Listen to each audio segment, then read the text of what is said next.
दर्शकबिन इन्सुमा online TV हेरेर बस्नुहुने तपाईँ सम्पूर्णलाई स्वागत छ। म सुरेन्द्र तामाङ। आज हामी माझमा हुनुहुन्छ अत्यन्तै महत्त्वपूर्ण व्यक्तित्व, युवा नेता र समाजसेवी पनि भनेर हामीले उहाँलाई चिन्न सक्छौँ। र उहाँ अहिलेको वर्तमान समसामयिक राजनीतिक ध्रुवीकरणमा अत्यन्तै प्रभावशाली व्यक्तित्व हुनुहुन्छ। मङ्गोल नेसनल अर्गनाइजेसन केन्द्रीय सर्वोच्च सभाका नेता रेन्छेन तामाङज्यू, उहाँलाई कार्यक्रममा स्वागत गर्न चाहन्छु। स्वागत छ यहाँलाई कार्यक्रम। हजुर, धन्यवाद सर। आरामै हुनुहुन्छ? हजुर, आरामै छु सर। रेन्जिन सर, तपाईँले अहिले भर्खरकै वर्तमान जुन स्थानीय तहको निर्वाचन छ, त्यो निर्वाचन चाहिँ भर्खरै सम्पन्न भएको छ र त्यसमा तपाईँहरूको नतिजा भनेको त्यस्तो फलदायक रूपमा देखा परेन।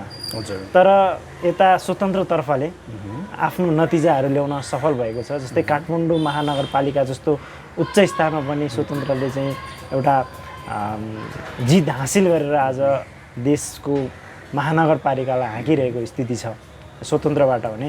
तपाईँहरूको चाहिँ त्यो खालको चाहिँ जित कहीँ कतै नदेख्दै गर्दाखेरि तपाईँहरूले यसलाई चाहिँ कसरी विश्लेषण गर्नुभएको छ?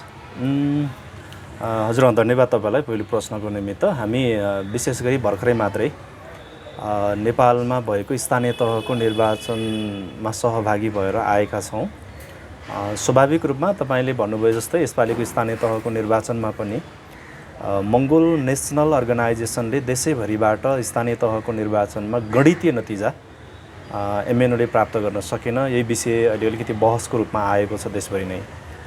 जुन कुरा मङ्गोल नेसनको चाहिँ समर्थक शुभेच्छुकहरू पनि एउटा चिन्ताको विषय बनेर आइराखेको छ र समाजको विश्लेषण अनुसार चाहिँ बरु कुनै दर्शन सिद्धान्त नै नभएको स्वतन्त्र एउटा राजनीतिक कर्मीको हिसाबले मनोनयन मात्रै दर्ता गरेको व्यक्तिहरूले निर्वाचन जित्दै गर्दाखेरि एमएनओले किन जित्न सकेन भन्ने कुराहरू उठिराखेको छ। यसको पछाडिको विश्लेषण चाहिँ हामीले कुन धरातलमा उभिएर गर्दैछौँ भन्ने विषयले अलिकति बढी महत्त्व राख्छ भन्ने हामीलाई लाग्छ। निर्वाचन भनेको गणितीय नतिजा ल्याउनको लागि लड्ने हो या चाहिँ आफ्नो सैद्धान्तिक नतिजाहरू पुरा गर्नको निमित्त निरन्तर लड्ने हो भन्ने विषय चाहिँ बढी महत्त्वपूर्ण हो कि भन्ने चाहिँ हामीलाई लाग्छ र वास्तविकता पनि त्यही नै हो भन्ने चाहिँ हामीले विश्वासमा लिएका छौँ। उदाहरणको निमित्त तपाईँले हेर्नुहुन्छ भने जस्तै 2074 सालको स्थानीय तहको निर्वाचनमा पनि कति मान्छेहरूले राजनीतिक दलको टिकट नपाइसके पछाडि स्वतन्त्रबाट उम्मेदवार उठे, कतिले जिते कतिले हारे पनि। जित्ने मान्छेहरूले 5 वर्षको एक कार्यकालमा चाहिँ उनीहरूले चाहिँ चलाए, उनीहरूको आफ्नो चाहिँ जुन जुन ठाउँमा जितेका थिए त्यो स्थानीय तहहरू उनीहरूले चाहिँ चलाए। तर जो हारेका व्यक्तिहरू थिए, हारेका मान्छेहरू 5 वर्ष पछाडि भएको 2079 सालको चुनावमा उनीहरू चाहिँ कतैबाट उम्मेदवार उठ्न नै आएनन्। त्यो किन आएनन् त भन्दाखेरि 74 सालको चुनावको समय चाहिँ एउटा परिप्रेक्ष्य कस्तो थियो त भन्दाखेरि पायो भने जितिहालौँ, यसपालि चलाइहालौँ, हारिएछ भने पनि केही छैन, राजनीति नै गर्छु भन्ने त होइन नि भन्ने खालको चाहिँ एउटा उद्देश्य बोकेका मान्छेहरू थिए। त्यस कारणले गर्दाखेरि त्यो मान्छेहरू चाहिँ यो 2079 सालमा भर्खरै सम्पन्न भएको स्थानीय तहको निर्वाचनमा हामीले त्यो मान्छेहरू देख्न पाएनौँ। यस कारणले गर्दाखेरि राजनीति भनेको नितान्त यो निरन्तर बगिराख्ने एउटा प्रक्रिया हो। बल्कि यो राजनीति भनेको चाहिँ एकदमै चाहिँ अनफर्चुनेटली हिसाबले मान्छेले कल्पना नै नगरेको ठाउँबाट आकाशबाट फुत्त झरे जस्तो, जमिनबाट फुत्त उम्रे जस्तो गरेर आउने कोही एउटा व्यक्तिले चाहिँ समाज र देश बनाउँछ भन्ने कुरा चाहिँ गलत हो भन्ने कुरा चाहिँ अब तपाईँ हामीले बुझ्नुपर्छ। अघि तपाईँले प्रसङ्ग जोड्नु भयो कि स्थानीय तहको निर्वाचनमा यत्रो वर्षदेखि लडेको मङ्गोल नेसनले चुनावमा जित्न सकेन, तर स्वतन्त्रबाट जित्यो भन्ने कुरा आयो। स्वतन्त्रबाट जितेका मान्छेहरू जो छन् नि, त्यो मान्छे स्वतन्त्र थिए या थिएनन् भन्ने कुरा आज विश्लेषण गर्ने होइन, अबको करिब 5 वर्ष पछाडि हामीले विश्लेषण गर्न सक्छौँ कि यो मान्छेहरू कहाँबाट सञ्चालित थिए, कसले सञ्चालनमा ल्याएका रहेछन् भन्ने कुरा त अहिले करिब हामी यो चाहिँ स्थानीय तहको निर्वाचन सकेको बल्ल 2 महिना जति त भयो। यो 2 महिनाको अन्तरालमा पनि देखिन थाल्यो नि त अहिले त जो स्वतन्त्रबाट चुनाव जितेका भन्ने मान्छेहरूको घाँटी कहाँ जोडिएको रहेछ, उनीहरूको उद्देश्य के रहेछ, मूलत अन्तिममा गएर उनीहरू कहाँ पुग्ने रहेछन्, उनीहरूको चाहिँ गन्तव्य के रहेछ होइन, उनीहरू ल्यान्डिङ हुने ठाउँ चाहिँ कहाँ रहेछ भन्ने कुरा त देख्न त थालिसकेको अवस्था छ नि त। यस कारणले गर्दाखेरि यो स्वतन्त्र होइन, यो चाहिँ कतैबाट नियोजित हिसाबले कसैले चाहिँ एउटा खालको योजनाबद्ध तरिकाले ल्याएको पात्रहरू पनि हुन सक्छन् भन्ने चाहिँ हाम्रो ठम्याइ हो। यो हामीले अहिले तत्काल विश्लेषण गर्नुभन्दा पनि बिस्तारै समयले बताउँदै जान्छ। र अर्को कुरा भनेको चाहिँ फेरि के पनि हो भन्दाखेरि स्वतन्त्र भनेको चाहिँ यो स्वतन्त्रले देश बनाउँछ, यो गर्छ ऊ गर्छ होइन, गणितीय नतिजा ल्याए अब ठुलै परिवर्तन गर्ला कि भनेर सोच्न थाल्यो भने चाहिँ त्यो तपाईँ हामीलाई घाटा हुन्छ, तपाईँ हामीलाई धोका हुन्छ। यो अहिले किन यसरी ल्याउँदैछ यिनीहरूले भन्दाखेरि नेपाली समाजमा हिजोसम्म जति बेला यो देशमा चाहिँ लोकतन्त्र थिएन, धर्मनिरपेक्ष प्रान्तीय संहिता केही पनि नभएको जुन एउटा समय थियो नि, त्यति बेला सङ्घर्ष गर्ने दल त मङ्गोलियन नेसन थियो यहाँनिर नेपालमा त। आज मङ्गोलियन नेसनको चाहिँ सङ्घर्षबाट स्थानीय तहको निर्वाचन हुन थाल्यो, प्रान्तीय सभाको निर्वाचन हुन थाल्यो, संसदीय व्यवस्थाको चाहिँ एउटा निर्वाचन हुन थाल्यो। लोकतान्त्रिक पद्धतिमा सबै व्यक्तिहरूले चाहिँ आफूलाई मन लागेको राजनीतिक दल दर्शन सिद्धान्त प्रतिपादन गरेर राजनीतिक अभ्यासमा आउन पाउने एउटा व्यवस्था ल्याइदियो। यो आइसके पछाडि समाजमा अहिले चाहिँ राजनीतिक चेतनाको चाहिँ स्तर विकास भएर अहिले समाजमा चाहिँ के देख्न थाल्यो त भन्दाखेरि अब जनताहरू आफै नै शिक्षित भएर आफै चेतनशील भएर यो समाज हाँक्नको निमित्त र समाज बनाउनको निमित्त यो अहिले भए गरेका राजनीतिक दलका नेता र नेतृत्वहरूले चाहिँ बनाउन नसक्दो रहेछन् भन्ने कुरा जनताको मस्तिष्कमा परिसके पछाडि अहिलेका नेपालमा रहेका विद्यमान राजनीतिक दलका नेता भनाउँदाहरूले के गर्न थाले त भन्दाखेरि उनीहरूले अब चाहिँ समय छँदै अब के गर्ने भन्दाखेरि हाम्रो मान्छेहरू सेटल गरेर राख्ने एउटा ठाउँमा चाहिँ उनीहरूले निश्चित ठाउँमा चाहिँ उनीहरूले अहिले तत्काल नै चाहिँ उनीहरूलाई राख्न सक्यो भने भोलि हामीलाई सजिलो हुन्छ भन्ने हिसाबले त्यो त एउटा एज अ प्लान सहित बनाएको अथवा योजनाबद्ध तरिकाले बनाएको एउटा चाहिँ गुरु योजनाबाट देखिएका चाहिँ त्यसको लक्षणहरू मात्रै हुने। यस कारणले गर्दाखेरि हामीले के बुझ्नुपर्छ भन्दा नेपालमा हिजोसम्म हाम्रो मान्छेलाई झुक्याएकै यही भएर त थियो नि त। मङ्गोलियन नेसनको संस्थापक प्रेसिडेन्ट महामानव डाक्टर गोपाल गुरुङज्यूले चाहिँ मङ्गोलवाद दर्शन जन्माइसकेर नेपालको समग्र 80% अहिन्दू मूलवासी मङ्गोलहरूसहित नेपालमा रहेको समग्र जनताको हितमा चाहिँ लोकतन्त्र, धर्मनिरपेक्ष, प्रान्तीय संहिता ल्याएर देशको चाहिँ भविष्य निर्माण गर्नुपर्छ भन्ने कुरा उहाँले उल्लेख गर्नुभएको कारणले गर्दाखेरि विद्यमान रहेका नेपालका त्यति बेलाका तत्कालीन राजनीतिक दलहरूको अब त धरातल त अब चाहिँ धर्मरिन थाल्यो। हिजोको मान्छेले चाहिँ काङ्ग्रेसलाई जति विश्वास गर्थे 46-47 सालमा आउँदाखेरि विश्वास गर्न छोडे, 46-47 मा एमालेलाई अगाडि सार्यो, 46-47 सालमा चाहिँ एमालेलाई जति विश्वास गर्थे मान्छेले त्यहाँबाट चाहिँ 52-53 पछि एमालेलाई विश्वास गर्न छोडेर फेरि माओवादी भन्ने पार्टी ल्याए। भनेको यो त हाम्रो मान्छेहरूलाई झुक्याउनको निमित्त एमाले भन्ने पनि एउटा चाहिँ छुट्टै राजनीतिक दलको रूपमा, काङ्ग्रेस भन्ने पनि छुट्टै राजनीतिक दलको रूपमा, माओवादी भन्ने छुट्टै राजनीतिक दल, यिनीहरूको चाहिँ भिजन मिसन, यिनीहरूको चाहिँ यात्रा, यिनीहरूको सिद्धान्त नै फरक छ, यिनीहरूको उद्देश्य नै फरक छ, जनतालाई कसले हित गर्छ त्यसलाई दिनुपर्छ भन्ने हिसाबले प्लान सहित ल्याए नि त उनीहरूले। तर अन्तिममा गएर उनीहरू घाँटी एकै ठाउँमा जोडिएको रहेछ। यो कुरा जनताले बुझ्न थाले नि त। अनि उनीहरूले अहिले बुद्धि पुऱ्याएर चाहिँ के गर्न थाले त भन्दाखेरि एमाले, माओवादी, काङ्ग्रेस भनेको नेपालमा एउटा व्यापारिक केन्द्र जस्तो मात्रै हो। यो हाम्रो मान्छेलाई झुक्याउने मात्रै होइन। हिजो काङ्ग्रेसको घरमा गएर हाम्रो मान्छेले उपभोग गरे होइन, काङ्ग्रेसको कम्पनीमा गएर जागिर खाए, काङ्ग्रेसको कम्पनीमा गएर चाहिँ व्यापार व्यवसाय बिजनेसको क्रममा अथवा चाहिँ उनीहरूबाट लिनुपर्ने हाम्रो मान्छेले लिने काम गरे। तर लिँदै जाने क्रममा त्यहाँबाट धोका पाए पछाडि काङ्ग्रेसले धोका दिइसकेपछि हाम्रो मान्छेले के बुझ्यो भन्दा काङ्ग्रेस काम छैन, अब मङ्गोल काम छ भनेर भन्ला। त्योभन्दा अगाडि नै के तयार गर्ने त भन्दा हतार हतार उनीहरूले फेरि कम्पनीको रूपमा एउटा व्यापारिक केन्द्रको रूपमा एमाले भन्ने पार्टी गठन गरे। फेरि एमालेबाट नै हाम्रो मान्छेलाई धोका भइसके पछाडि फेरि हाम्रो मान्छे कहाँ पुगे त भन्दाखेरि लो अब एमाले भन्ने पनि थाहा पाए जनताले। अब यो थाहा पाइसके पछाडि एमाले भन्ने छोड्यो भने जनता कहाँ पुग्छन् त भन्दा गोपाल गुरुङको मङ्गोलमा पुग्छन्। यस कारणले गोपाल गुरुङको मङ्गोलमा पुग्नुभन्दा अगाडि नै के गर्ने भन्दाखेरि उनीहरूले हतार हतार फेरि यतापट्टि माओवादी भन्ने एउटा कम्पनीको रूपमा अथवा एउटा व्यापारिक केन्द्रको रूपमा चाहिँ उनीहरूले माओवादी भन्ने ल्याए। अब यो एमाले, माओवादी, काङ्ग्रेस यो तीनैवटालाई चाहिँ विश्वास गर्न छोडे पछाडि अब के गर्ने त भन्दाखेरि यसलाई समग्र रूपमा एउटा चाहिँ सामान्य भाषाबाट भन्नुपर्दाखेरि एमाले, माओवादी, काङ्ग्रेस भनेको चाहिँ कम्पनी दर्ता गरेर राखेको एउटा कम्पनी जस्तो थियो अथवा एउटा चाहिँ घरभित्र नै राखेको एउटा पसल जस्तो व्यापारिक केन्द्र जस्तो थियो। अनि अहिले स्वतन्त्रको रूपमा मान्छेलाई चाहिँ कहाँ उभ्यायो त भन्दाखेरि होइन अब पसलमा विश्वास गर्न छोडे जनताले, पसलको सामान पनि उस्तै रहेछ, बाहिरको सामान पनि उस्तै रहेछ भनेपछि त्यही पसलमा व्यापार गर्ने मान्छेहरू बाहिर निस्किएर अहिले के गरे भन्दाखेरि यो स्वतन्त्र भनेको चाहिँ पसल गर्ने मान्छे बाटोमा आएर नाङ्लो पसल खोले जस्तो मात्रै हो। यसले के पनि गर्दैन। यो अन्तिममा गएर उसँग त रजिस्टर पनि छैन, भोलि गएर ऊ जवाफदेही पनि हुनु पर्दैन, रेस्पोन्सिबल पनि हुनु पर्दैन।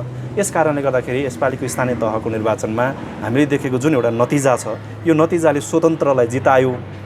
देशभरिको जनताको ध्यान चाहिँ अब स्वतन्त्रमा पुगेछ, राजनीतिक दलमा रहने रहेछ भन्ने कुरा चाहिँ होइन। यो चाहिँ एउटा योजनाबद्ध तरिकाले उठाएको कुरा। यस कारणले गर्दाखेरि यसपालिको स्थानीय तहको निर्वाचनमा मङ्गोल नेसनल अर्गनाइजेसनले हारेको होइन। हामीले यसपालिको स्थानीय तहको निर्वाचनमा 74को निर्वाचनभन्दा राम्रो गरेका हौँ। हार कि जित भन्दाखेरि एमाले, माओवादी, काङ्ग्रेसले चाहिँ कति ल्याएर हामीले कति ल्यायौँ भन्ने कुरा होइन नि त। हिजो 74 सालमा हाम्रो अवस्था कुन ठाउँमा थियो, अहिले हामी कुन ठाउँमा छौँ भन्ने पो जित र हारको त त्यसले पो सङ्केत गर्छ त होइन र, त्यसले पो त चाहिँ खासमा चाहिँ परिभाषित गर्छ नि त। तर नेपालमा त हेर्नुहोस् न, नेपालमा त कसरी जित्यो त एमाले, माओवादी, काङ्ग्रेस कसरी जित्यो त होइन। हिजो 2064 सालको 248 सिट माओवादी 70 मा कहाँ पुग्यो। अब ल अझै पनि जितेको भन्न मिलेन नि त होइन र। हामी चाहिँ कस्तो राजनीतिक दल हो भन्दा मङ्गोल नेसनल अर्गनाइजेसन चाहिँ स्थापना कालदेखि निरन्तर सङ्घर्ष गर्दै गर्दै गर्दै हामी यो ठाउँमा उभिँदै गर्ने क्रममा हिजोभन्दा आज हामीले कति प्रगति गरेछौँ भनेर हेर्दाखेरि 74 सालभन्दा हामी 2079 सालको चुनावमा हामीले उल्लेखनीय प्रगति गरेका छौँ। यस कारणले गर्दाखेरि मङ्गोलियन नेसन हारेको होइन, हामी अभ्यासमा अझै हामी तिखारेका हौँ भनेर चाहिँ हामीले गर्व गरिराखेको अवस्था हो सर।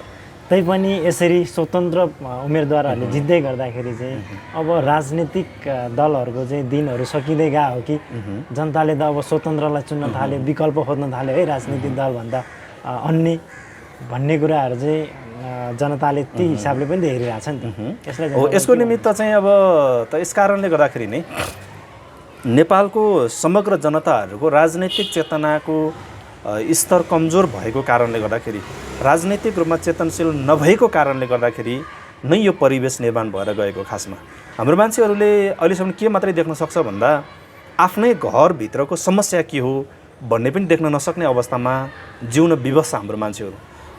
विश्व राजनीतिलाई अलिकति केलाएर हेऱ्यौँ भनेदेखि विश्वमा नि यस्तो खालको राजनीतिक घटना परिघटनाहरू भएको हामीले हामीले चाहिँ उदाहरणहरू पाउन सक्छौँ, प्रशस्त रूपमा चाहिँ हामीले त्यो इतिहासहरू पाउन सक्छौँ होइन। यस कारणले गर्दाखेरि चाहिँ कोही एकजना दुईजना व्यक्तिले होइन अपवादको रूपमा एक दुईजना व्यक्तिले चुनाव जित्दै गर्ने क्रममा चाहिँ जो स्वतन्त्र भनेर देखिए नि त्यो चाहिँ देखावटी रूपमा मात्रै स्वतन्त्र थिए भन्ने कुरा अबको 5 वर्ष पछाडि चाहिँ छर्लङ्गिन्छ।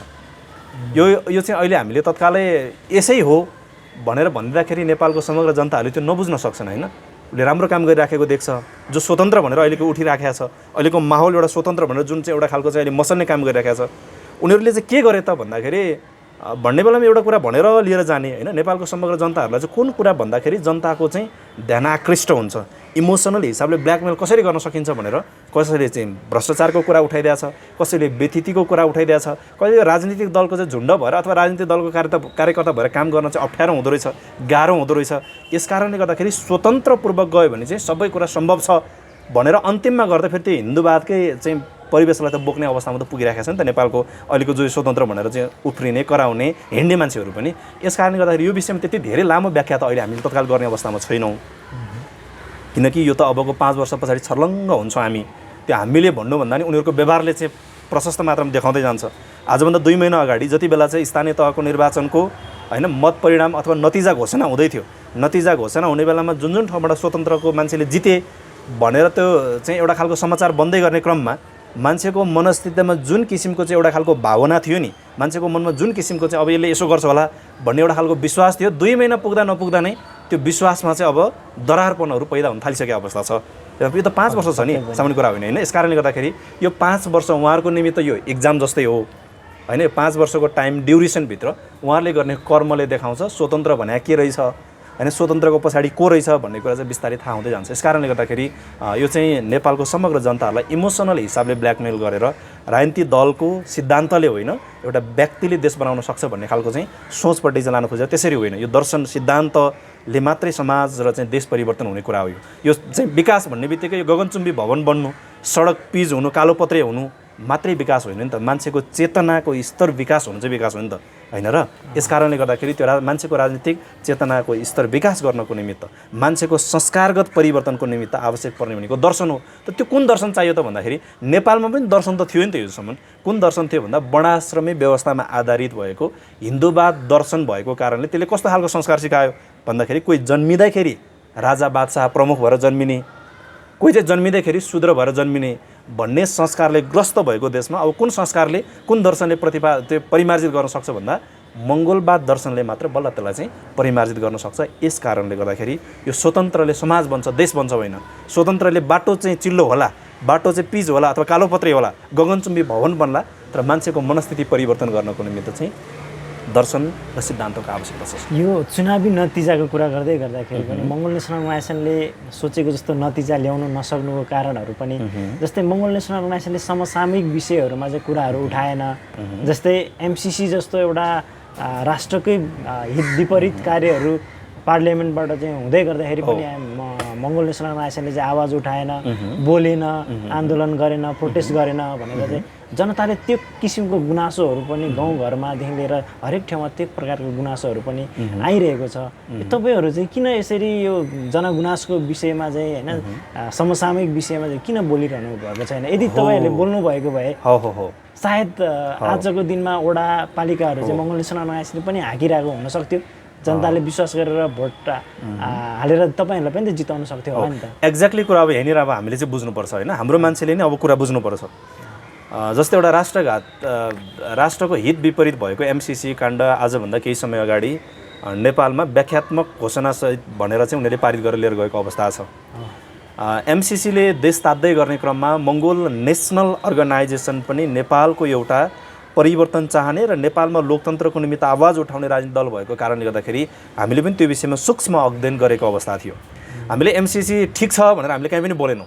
यो एमसिसीले देशलाई बर्बाद पार्छ भन्ने विषयमा हाम्रो पनि धारणा थियो। तर हामीले कहाँ बोल्यौँ, कहाँनिर बोल्नुपर्ने थियो भन्दाखेरि अब यो बेलामा चाहिँ जनताले ध्यान दिन जरुरी छ। 2074 सालको प्रतिनिधि सभाको निर्वाचनबाट जो जनताले म्यान्डेट दिएर पठाए, नेपालको अहिलेको प्रतिनिधि सभाको 275 जना सांसदहरूमध्ये मङ्गोल नेसनल अर्गनाइजेसनको तर्फबाट पनि हाम्रो तर्फबाट नै उम्मेदवारी दर्ता भएको थियो 74 सालको चुनावमा। हामीले जनतालाई गएर भन्यौँ यो देशको हित गर्नको निमित्त, जनताहरूको अधिकारको निमित्त, नेपालको समग्र जनताहरूलाई चाहिँ अगाडि बढाउने सवालमा र यो मुलुकलाई हाँक्ने सवालमा चाहिँ मङ्गोल नेसनल अर्गनाइजेसन मात्रै एउटै मात्रै वैकल्पिक सङ्गठन भनेको एमएनओ मात्रै हो है। अब यसको विकल्प खोज्न थालियो भने हिजोको उही काङ्ग्रेसको नाममा, हिजोको उही एमालेको नाममा, हिजोको उही माओवादीको नाममा मात्रै जनता फेरि झुक्किने हो भनेदेखि हाम्रो देश पनि रहँदैन। तपाईँ हामीले पाउनुपर्ने हक अधिकार अस्तित्व केही पनि प्राप्त गर्न सक्दैनौँ। यस कारणले गर्दा मङ्गोल नेसनल अर्गनाइजेसनलाई चाहिँ हामीलाई जिताइदिनुहोस्, हाम्रो प्रतिनिधि पुर्याइदिनुहोस् भनेर 74 सालको चुनावमा नै हामीले देशभरि गएर मत माग्यौँ। तर जनताबाट हामीले म्यान्डेट पाएनौँ।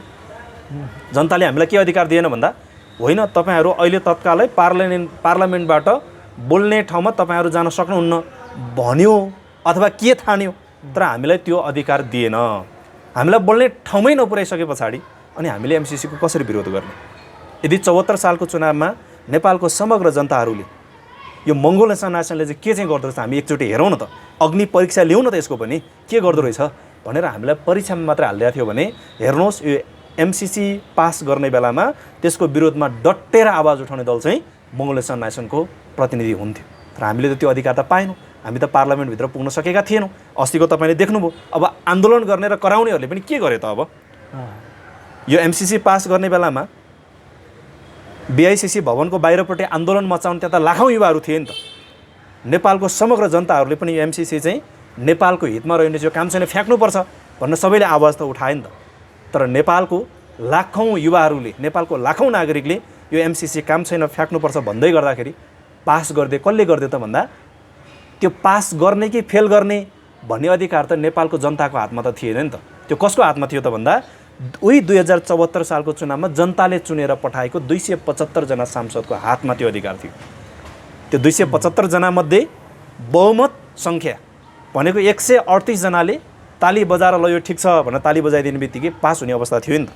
अनि त्यही 138 जनाले के गर्दै भन्दा व्याख्यात्मक टिप्पणीसहित भनेर घोषणा गरेर पास गरिदिए। त्यसमा हाम्रो के दोष? अब जनताले फिल गर्नुपर्छ, जनताले अनुभूति गर्नुपर्छ। हामीले 74 सालको चुनावमा गल्ती गरेछौँ भनेर अब जनताले समीक्षा गर्ने बेला आयो। त्यो कहिले गर्ने भन्दा सधैँभरि गर्न पाइँदैन त्यो पनि फेरि। अब नजिकै गरेको प्रतिनिधि सभाको निर्वाचन आउँदैछ। यो निर्वाचन अब जनताले एकचोटि छातीमा हात राखेर सोच्नुपर्छ, परिकल्पना गरेर भन्नुपर्छ। यस्तो खालको राष्ट्रघाती सम्झौताहरू आज मात्रै होइन, हिजोको दिनमा नि कति भए। अब आगामी दिनमा नि अझै धेरै आउँछन्।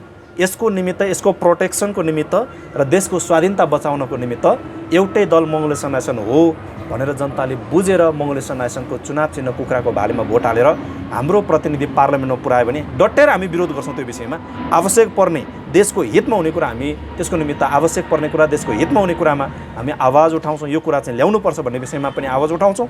जुन कुराले देशको चाहिँ रक्षा गर्दैन, जुन कुराले देशको स्वाधीनता मेटिन्छ, जुन कुराले चाहिँ हाम्रो आफ्नै स्वतन्त्र चाहिँ एउटा चाहिँ रूपमा हामीले चाहिँ लिने निर्णयहरू लिन नदिने चाहिँ एउटा खालको चाहिँ कन्ज्याउने त्यो परिवेश आएको खण्डमा त्यसको डटेर विरोध गर्नको निमित्त हामी तयार छौँ। तर त्यसको निमित्त के चाहियो त भन्दा जनताबाट हामीलाई म्यान्डेट त चाहियो नि त। जनताले हामीलाई बोल्नुपर्ने ठाउँमा त पुऱ्याउनु पऱ्यो नि त। तर हामीलाई अहिले कस्तो अप्ठ्यारो ठाउँमा पारिदिएको छ भन्दाखेरि अहिले अब जो बाहिर बसेर षड्यन्त्र गर्ने मान्छेहरूले त जनतालाई भ्रम छर्नु न छ। अनि भ्रम छरेर के भनिदिएको छ भन्दा तिमीहरूको मङ्गोलले चाहिँ हिजो ठुल्ठुलो कुरा गर्थ्यो, एमसिसीको किन विरोध गरेन भन्दा विरोध गर्नुपर्ने ठाउँमा, बोल्नुपर्ने ठाउँमा आफू गएर बसेको छ। अनि आफू गएर बसेर चाहिँ यो ठिक छ भनेर ताली बजाइदिएको छ।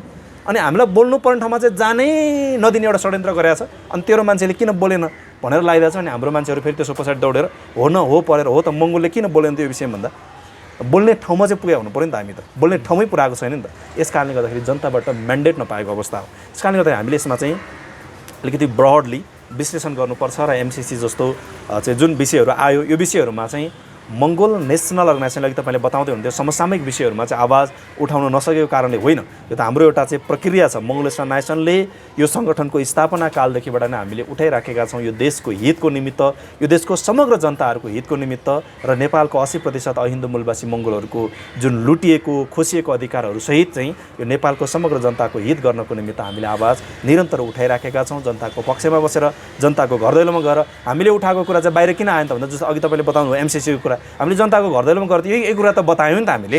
अनि तपाईँहरूले हामीलाई अहिलेसम्म बोल्ने ठाउँमा पुर्याइदिनु भएको छैन, यस कारणले हामीले माथि गएर बोल्न पाएनौँ। माथि गएर नबोलेपछि हाम्रो कुरा त देखाउँदैनन् मिडियाले। अब तपाईँहरूको बिचमा आएर बताउने, तपाईँलाई त हामीले बतायौँ नि भन्दा जनताहरू खुसी भएर हो तपाईँले बोल्नु हुँदो रहेछ भनेर जनताले प्रतिक्रिया त त्यो दिए नि त। भनेको यसपालिको हामीले त्यो एमसिसीको विरोधमा अथवा एमसिसीको पक्ष विपक्ष भनेर यसको विश्लेषण गरेर बोलेनौँ भन्ने कुरा होइन, जनताको त घर घरमा गएर हामीले बतायौँ नि त। यो भनेको नेपालको हित विपरीत यो मानेमा छ है भनेर जनताको घर दैलोमा गएर बतायौँ। अनि बोल्नु पर्ने ठाउँमा अथवा हाम्रो मान्छेले हामीलाई किन देखेन त मिडियामा भन्दाखेरि मिडियामा देखिने गरेर बोल्ने ठाउँमा त हामी पुगेकै छैनौँ नि त, त्यो ठाउँमा त हामीलाई बोल्ने ठाउँमा त पुर्याएकै छैन नि त। यस कारणले गर्दाखेरि यस्तो विषयहरूमा हामी निरन्तर जनताको पक्षमा अथवा चाहिँ नेपालको लोक समुदायको पक्षमा बसेर आवाज उठाइ नै राखेको अवस्था छ सर।